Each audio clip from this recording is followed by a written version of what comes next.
বলে থাকেন, আমরা সেই চিন্তা বিশ্বাস এবং আকীদার অনুসারী এবং সেটাকে দৃঢ়ভাবে ধারণকারী ব্যক্তি এবং সংগঠন।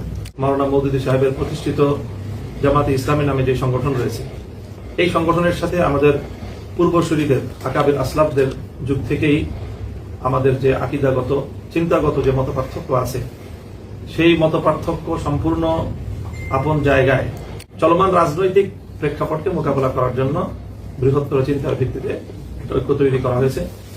এই ঐক্য কোনোভাবেই আকীদা এবং বিশ্বাসগত ঐক্য নয়।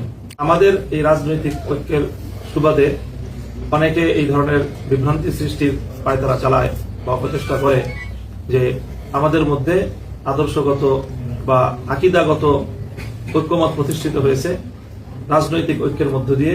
এই কথাটি সম্পূর্ণ ভুল।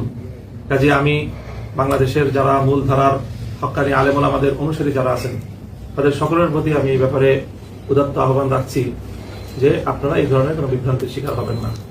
আকীদা এবং বিশ্বাস, চিন্তা এবং চেতনা তার আপন জায়গায় কোরআন সুন্নাহর ভিত্তিতে পূর্বসূরী আকাবিরদের দেখানো পথ অনুযায়ী আমরা আমাদের পথেই পরিচালিত হচ্ছি এবং সামনের দিনেও আমরা এই পথে দৃঢ় এবং অবিচল থাকবো ইনশাআল্লাহ।